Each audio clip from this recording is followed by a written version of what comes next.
Ruthless Compassion is a podcast that shows you how to become fiercely kind. I'm the host, Dr. Marcia Sirota, and in each episode, I get into it with experts and regular folks about the things that get in the way of what we want. Things like addiction and mental health, isolation and loneliness, difficult family and work relationships, and the importance of self-care. I want to help you overcome the obstacles to living your best life, and I want to inspire you to become a powerful kindness warrior. Eric Maisel, PhD, is the author of more than 50 books. His books on creativity coaching include Secrets of a Creativity Coach and Inside Creativity Coaching, which was published by Routledge in 2019. Dr. Maisel, widely regarded as America's foremost creativity coach, is a former psychotherapist, active creativity coach, and critical psychology advocate. He writes the Rethinking Mental Health blog for Psychology Today with 2 million views. He lectures nationally and internationally, and he provides keynotes for organizations like the International Society for Ethical Psychology and Psychiatry. Dr. Maisel facilitates deep writing workshops in locations like Paris, London, New York, Dublin, Prague, and Rome.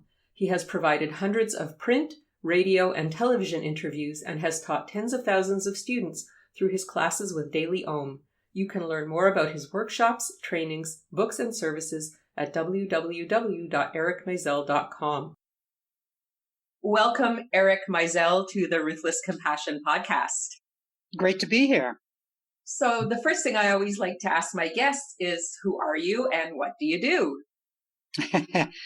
Well, I'm at an age where that becomes a long story, but I started out as a writer, as a novelist and a ghostwriter, and then when that didn't pay enough for our growing family, I retooled as a California licensed therapist, family therapist, and I worked with creative and performing artist couples. That's the work I did as a therapist, and then with individual creative performing artists.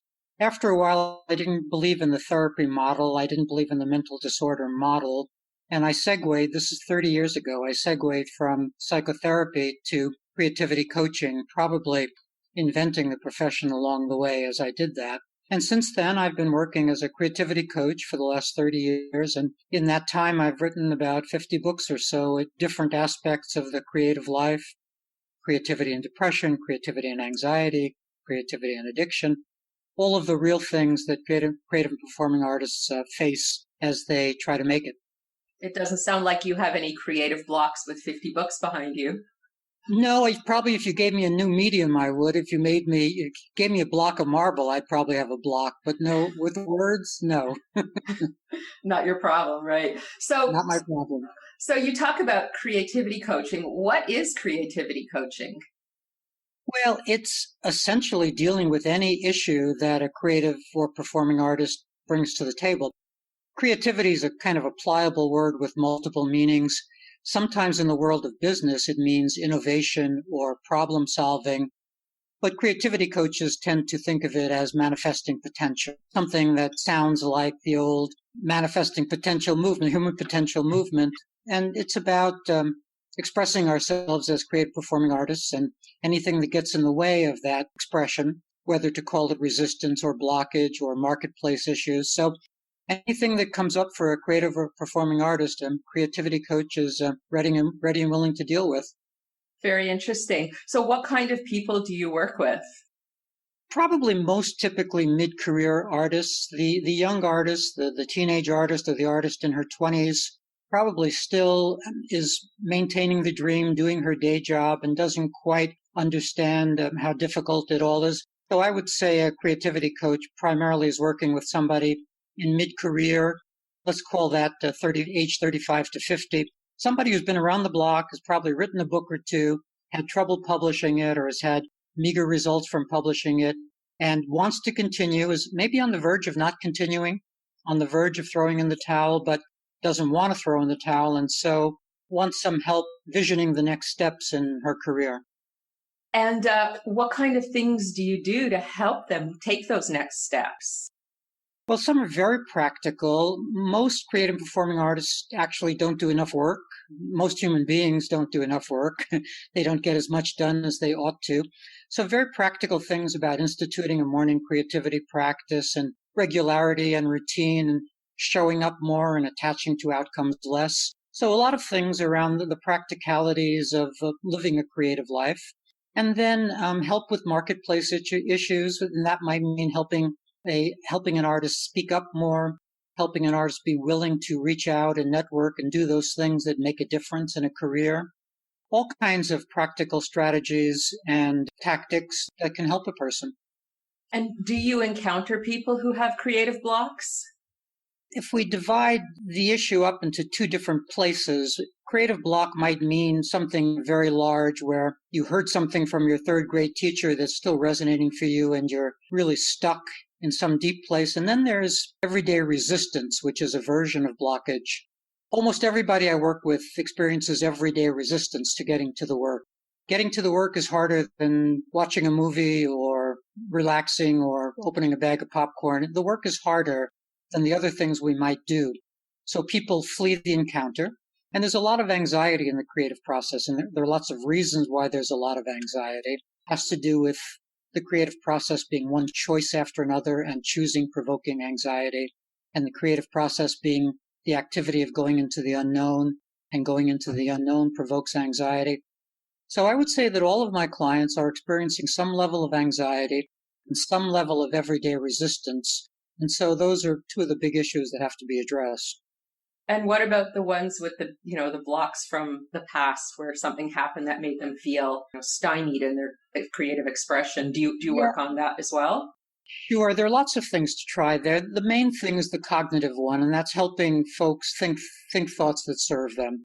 So the work there would be trying to identify what the old messages are, sort of basic cognitive behavioral work, which I think coaches can do, where you ask a client to hear what they're saying internally and then to dispute those utterances that aren't serving them, and then to come up with more affirmative thought substitutes. The basic 1, 2, 3 of cognitive therapy. And that can help identifying what's going on internally, hearing what you're saying, and then disputing it can help. The activity of regularity and routine can help. Showing up every day and having a practice helps with those old messages. We can institute healing rituals, writing something down on a piece of paper and tearing that piece of paper up or burning that piece of paper, all kinds of ceremonial rituals that can help and heal. So the short answer is there are plenty of things to try to deal with those old blocks, and typically those blocks can be dealt with. That must be very rewarding for both you and the client when they get unblocked. It is very rewarding, and I just had the experience of presenting at a workshop in Santa Fe, and just having lots of people whom I'd never met before come up and just thank me for how much my books have helped them over time in doing the kind of work we're talking about. So it not only is it rewarding for me, it's life-saving for people for whom creativity is a big deal. If creativity is not a big deal for you, then it isn't. But if it's one of your major life purposes, then not getting to it makes you feel very disappointed in yourself and feel like life is more meaningless than it otherwise would be. So it is a big deal to overcome those blocks, and it's a big deal to get one's work done. For sure, for sure. And I see that you've written this book called Inside Creativity Coaching, 40 Inspiring Case Studies from Around the World. What made you decide to, I guess you edited this book. What made you decide to take these stories and put them together in a book? A couple of different reasons. For one thing, coaching is rarely seen on the page. Books about coaching don't typically have a lot of different case studies from a lot of different coaches. So I wanted readers, artists, creative performing artists, to see that there are all of these approaches from all of these different creativity coaches around the world.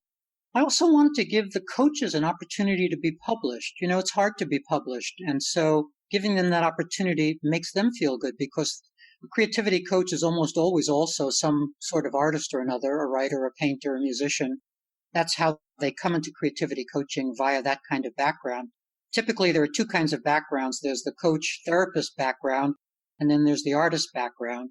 So many of the coaches that I train are artists first, and giving them the opportunity to be published is a kind of blessing for them. So between serving them and giving them the opportunity to be published, and serving creative and performing artists and letting them see how all of these coaches from around the world work, for those two reasons, I thought the book was valuable to put together. So I'm going to ask you a kind of a controversial question now, because I think without getting overly political, there are lots of government departments that are cutting arts funding, that are saying that kids and young adults don't need to play music or take acting classes or sing or dance or paint or draw. So why is creativity important? Or, is creativity important? Should we all be creative, or is that just something for a few people to do? I'm going to answer it from a kind of a sideways place. I think that we need a paradigm shift with respect to life purpose and make the movement from the purpose of life to the idea of life purposes, that each of us has multiple life purposes. I think that's truer than there being a purpose to life. Same with meaning. I don't believe that there is a meaning to life. I believe that there are multiple meaningful experiences, psychological experiences. So in that context of there being life purposes, creativity is one possible life purpose. I don't think it has to be a life purpose, but if it's something that is a life purpose for a person, then it matters. So do all the other life purposes for that person, which might include service and activism, relationships, parenting, all kinds of things. So from my point of view, creativity is not on a pedestal. It's not a higher thing than other things. It is, however, one of the ways we manifest our potential, one of the ways we hold civilization afloat. It's an important place if you consider it important. But the but is, I think we want to create our menu of life purposes so that we have a clear understanding of the many things that are important to us, creativity perhaps being one of them. All right. So you're not putting creativity on a pedestal and going, everyone needs to be creative and it's so important in that way. No, I'd rather have a lot of people being of service and a lot of people being activists and a lot of people being other things as well as creative. No, I'm really not putting it on a pedestal. I think that's probably good, because when you don't make it so precious, it probably takes some pressure off your clients, right? I think that's true. And I think the way I present it, that they have to reinvest in creativity if they want to, but they also can divest and move on to a different life purpose if that's what they want to. I do think that takes the preciousness off the activity. Yeah, and I think you're right. I think sometimes we push ourselves because we think we should be doing something. Maybe our parents did something and we think we should follow in their footsteps, but that doesn't suit us. And then we're making ourselves crazy trying to do something that isn't right for us. That's right. Or we think that nothing else is interesting. And we forget that we perhaps haven't invested ourselves in other things and don't really know if they would be interesting. A lot of creative and performing artists have the feeling that nothing else in life really can interest them. And I don't think it's a true feeling, but I don't think it's a necessary feeling. I think they can find other interesting things in life as long as they understand that they need to be identifying multiple life purposes. For sure. Now, I want to go back to something you said earlier about how people don't work hard enough, because that's one of my favorite topics. Can you say a little bit more about how people, tend not to invest enough energy and effort into things that matter? Sure. A person will say, I've been working on my memoir for 13 years. Well, we know that she hasn't been working on her memoir for 13 years. Probably every day she's thought about it, and every day she's been a little disappointed in herself for not working on it. But because creating is harder than our smiley-faced culture allows it to be, most people don't understand how hard it is to do the work and what process genuinely means. And what process genuinely means is you may spend 2 years working on a novel that doesn't work. That's what process means. And you have to have an adult understanding of the fact that you can't skip that book and only do things where you have a guaranteed positive outcome. Pundits who claim to know will say that Beethoven's first, third, fifth, seventh, and ninth symphonies are better than his second, fourth, sixth, and eighth. And, I don't know if that's true, but I know you can't do 9 without 8. You can't do 8 without 7. You can't skip the things that don't work. And that's what people are often doing. They're spending their days trying to skip the work, hoping that they'll only show up when they have a guarantee. If you think about it, how many of Dylan's 133,000 songs are excellent? 42, 19, whatever the number is, it's a percentage of the whole. And that's what all creative and performing artists have to get a mature understanding of. Only a percentage of the stuff they do will work.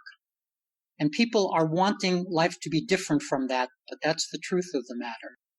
I remember when I was a teenager and a friend of mine who was a musician, a little bit older, said, don't worry if the things that you do aren't great, because not everything is going to be great, but if you keep doing it, some things will be great, and that has to be good enough. And I always remembered that, from years and years ago. That was like, he let me off the hook, and I just felt so grateful to have that awareness and understanding.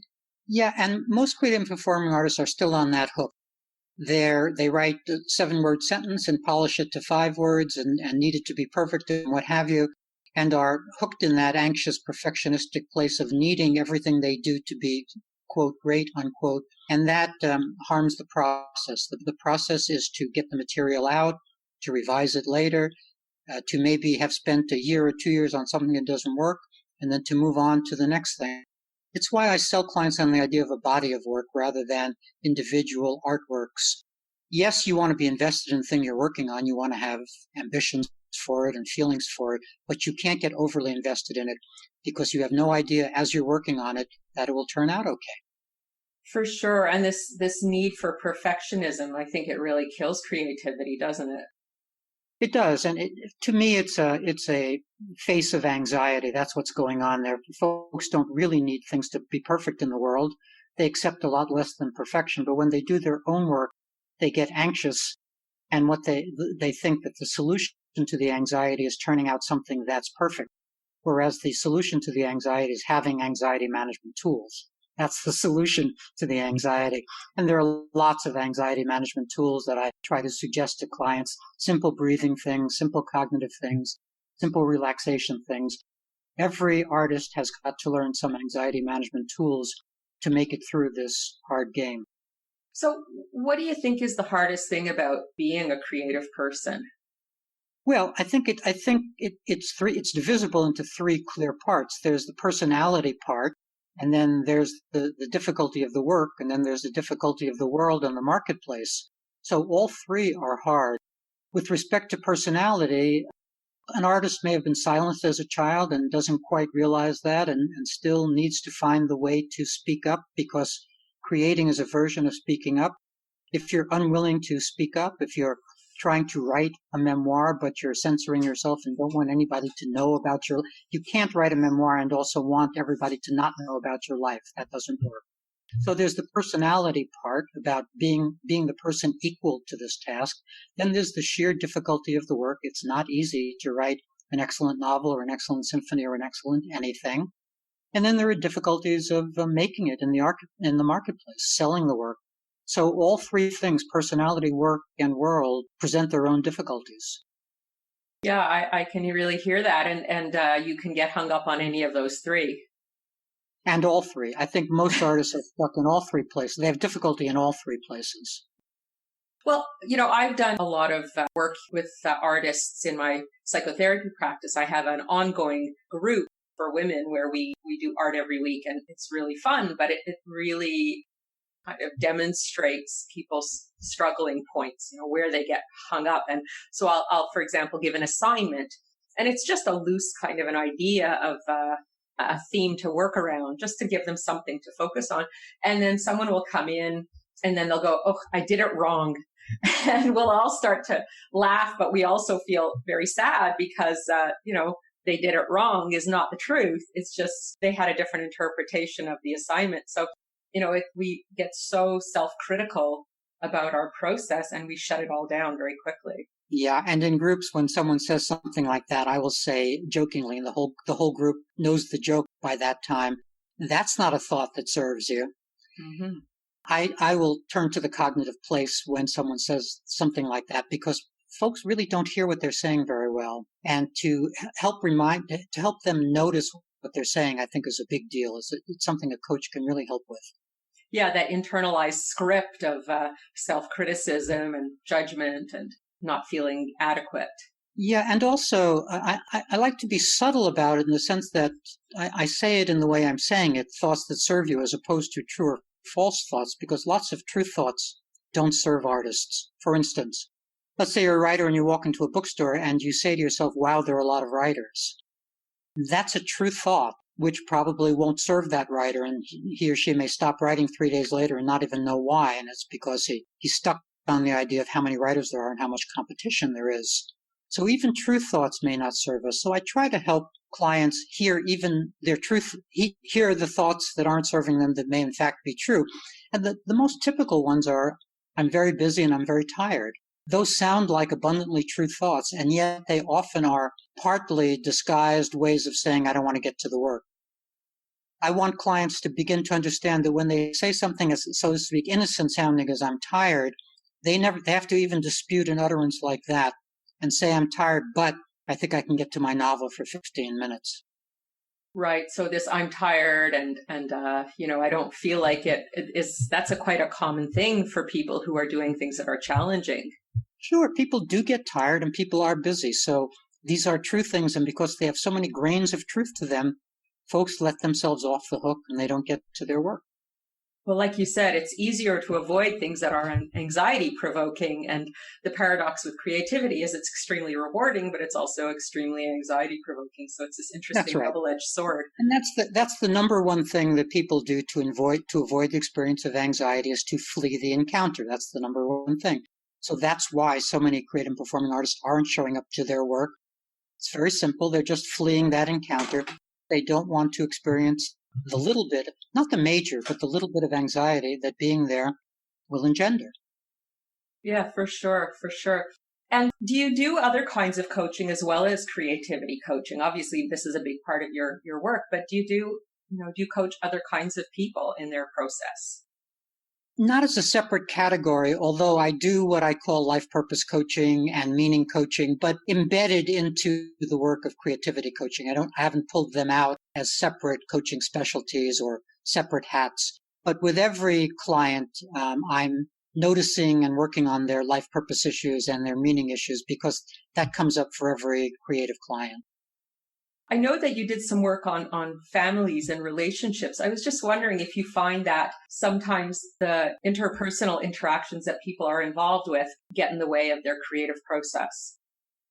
Lots and lots of the time, and for all kinds of reasons. For instance, and there are so many reasons it would take us forever to go through them all, but to give just a few examples. One is if two artists are living together, who's going to have to do the day job? Or both going to have to do, where's the money going to come from since both artists are not going to be making enough money from their art life? So who's going to bear the burden of keeping that family afloat? And whoever does is going to be harboring resentments, and the other one is going to be feeling guilty, and there's going to be guilt and resentment as cornerstone feelings of that relationship, as one person has to go off to work and the other person goes off to the studio. That's just one example of countless examples we could touch on with respect to the special relationship challenges of creative folks. Do you find that sometimes with a creative person and a partner who's not, that the partner might be jealous of their creativity and be on some level trying to sabotage it, maybe not consciously, but possibly unconsciously? Absolutely. There's lots of passive aggressiveness among the non-artist member of an artist, non-artist couple. Lots of things happen, like the non-artist just barely forgets to pick the artist up at the airport. That kind of passive-aggressive behavior. Lots of that acting out stuff happens in those kinds of relationships. And how do you deal with those kinds of things? Well, I will be dealing with the artist, of course. That's the person who'll be in session because that's my client. So the artist needs to first recognize what's going on and then decide if he or she wants to be with that person. Do the passive aggressive behaviors rise to the level of enough to cause this relationship to be over? So often the artist is dependent on the non-artist, and that colors the relationship significantly. Because even if you don't want to be with that person, you still may want to be with that person's income. So these become very complicated matters that need a lot of teasing out. Mm-hmm. I can see that. This sounds like a whole other book, right? Living with an artist. The ups and downs and sidewayses of living with an artist. That's exactly right. For sure. Well, before we wind up, I was wondering, what kinds of interesting things are you doing these days that our listeners might be interested in exploring? Well, I'm always having new books coming out. I have a new book called Unleashing the Artist Within coming out from Dover pretty soon. I have another edited book about creativity exercises from coaches from around the world. That'll come out soon. But the big thing I'm doing is I'm presenting a new philosophy of life that I call Kirism, Kirism, which I think is the first sort of coherent philosophy of life to come along since existentialism in the 50s and 60s. So I'm excited by that. That's going to appear as its own website, kirism.com, probably in a week or two. So I invite folks who feel like they have some challenges around life purpose and meaning to come take a look at what I'm doing there and maybe have a whole new philosophy of life to look at. Where did you get the title Kirism from? It has its Greek and Roman roots in illumination and light. So I liked the associations, and I wanted to find a word that was easy to hold on to. I've tried to create some words and phrases in the past that were too difficult for people to hold on to. So I wanted something, so to speak, simple. Well, that's an easy word to remember for sure, Kirism. Before we wind up, then, maybe you could offer the listeners a call to action, something that they could consider or take part in that might be helpful to them. Well, I think it's the one I invite all of my creative clients to do, and that's to institute a morning creativity practice, even if it's 15 minutes or 20 minutes. If you have that book to write, or if you have that painting to paint, or that symphony to compose, you're probably not going to get to it at the end of the day when you're both tired and blue. So the best bet is to get up 15 minutes earlier and get to the work, and you will discover that your day feels more meaningful if you get to something meaningful first thing.